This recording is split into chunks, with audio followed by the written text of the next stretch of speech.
Je suis psychologue à l'association Esperanto, qui est un centre qui accueille des mineurs victimes ou présumées victimes de traite des êtres humains.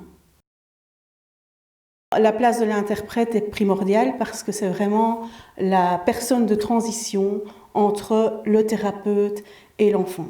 Et donc l'interprète va recevoir toutes les émotions et toutes les demandes de l'enfant qu'il va devoir traduire de la manière la plus convenable possible au thérapeute.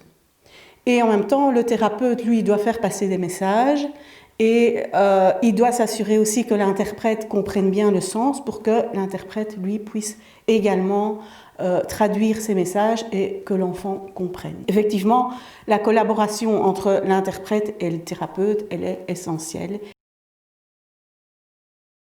Tout au début de l'entretien, avant que l'entretien commence, le thérapeute explique vraiment à l'interprète le contenu de l'entretien et les objectifs pour qu'il s'attende déjà à ce qu'on va mettre au sein de l'entretien. Donc ça peut être travailler sur un deuil, conscientiser au niveau des comportements inadéquats des enfants, aussi bien dans l'institution qu'à l'extérieur de l'institution. On va pouvoir travailler aussi toutes les angoisses liées justement au vécu d'exploitation. Et voilà, on peut aussi travailler le projet d'avenir.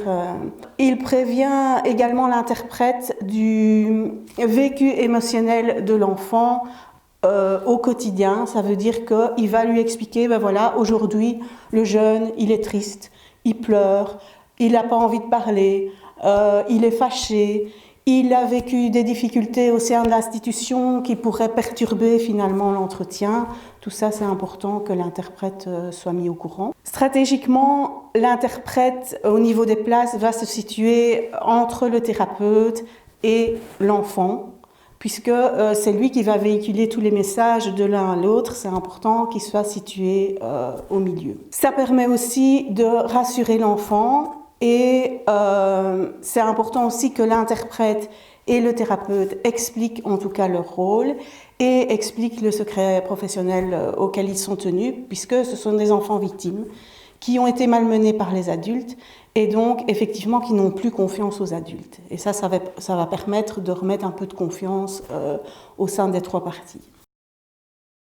Pendant l'entretien, c'est important qu'il y ait une confiance mutuelle, que moi j'appelle une confiance en triangulation entre l'enfant, l'interprète et le thérapeute. D'abord, la confiance entre l'interprète et le thérapeute. L'interprète doit se sentir soutenu par le thérapeute dans les messages qu'il doit envoyer à l'enfant. Et le thérapeute, pour ce faire, va reformuler, en tout cas bien expliquer le message, demander si l'interprète a bien compris pour que ce soit traduit correctement. Et en même temps, le thérapeute va après s'assurer que l'enfant a bien compris ce qui s'est dit. Ensuite, il y a la confiance entre l'interprète et le bénéficiaire. Alors, l'interprète, déjà, il parle sa langue, donc il gagne déjà un petit peu en confiance. Il va pouvoir se présenter à l'enfant. Et il va être le plus neutre possible dans la traduction. Ce que je sais qu'il n'est pas facile pour un interprète, puisqu'il y a des mots dans une langue qui ne se traduisent pas dans une autre. Donc il faut vraiment qu'il fasse attention à la neutralité. Et là, l'enfant va voir qu'effectivement, l'interprète est objectif et il va pouvoir être à l'écoute. Et il va sans doute oser demander s'il n'a pas compris ou de répéter la question, etc. Il reste alors la confiance entre le thérapeute et l'enfant. Le thérapeute, évidemment, ça c'est son boulot, il va rester neutre et objectif dans les messages qu'il veut faire passer à l'enfant, mais il faut qu'il gagne aussi la confiance de l'enfant. Alors comment est-ce qu'on peut faire pour gagner la confiance de l'enfant ?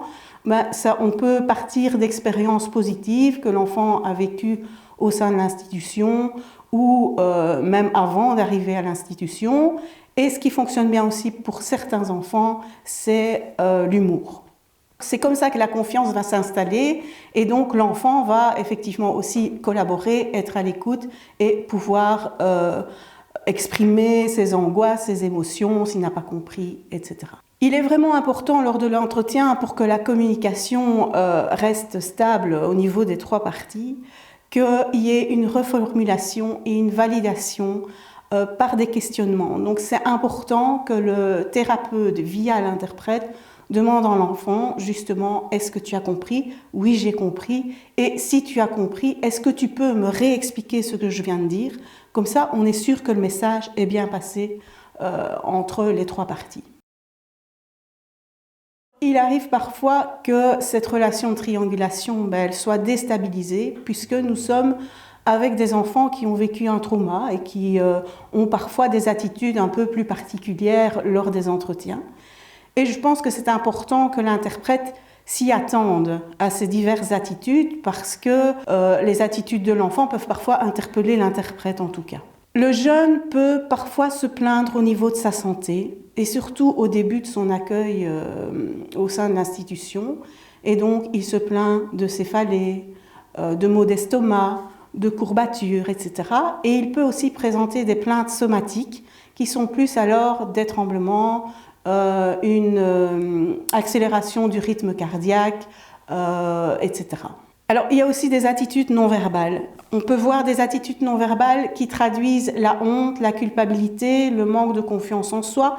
Donc, on a parfois des jeunes qui sont repliés sur eux-mêmes, qui ne s'asseyent pas dans le fond du fauteuil, qui n'osent pas parler, qui pleurent, qui sont parfois même dans un mutisme. On a aussi des attitudes qui traduisent vraiment l'angoisse et la détresse, en tout cas le trauma lié au vécu d'exploitation, des attaques de panique, des tremblements, voire aussi des reviviscences du trauma qui se traduisent par de l'hyperventilation et des tremblements, etc. Et même, ça peut arriver jusqu'à une transe.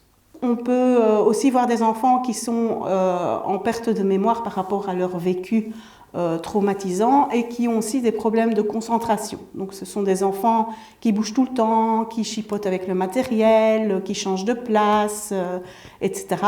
On peut aussi avoir des enfants qui dans leur discours sont dans le surdétail au niveau des événements, comme on peut avoir des enfants qui justement sont en perte de repères et sont vraiment déstructurés dans le discours.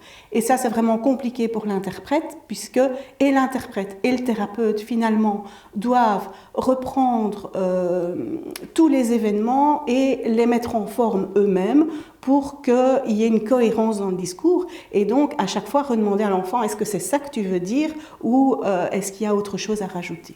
On a aussi des enfants, puisque ce sont des mineurs étrangers, qui font appel aux rituels traditionnels, à la sorcellerie. C'est important d'en prendre compte parce que ce sont leurs représentations et ça a du sens pour eux. Et donc, il n'est pas rare qu'effectivement, dans les entretiens, le thérapeute parle de ces traditions, de cette sorcellerie, etc. et de voir un petit peu quelle est la protection qu'on peut mettre avec l'enfant pour que ça se passe bien pour lui.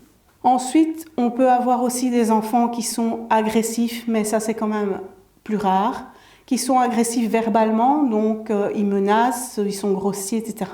Et alors vraiment très rarement de l'agressivité physique où ils claquent les portes, ils cassent le matériel, mais ça c'est vraiment extrêmement rare.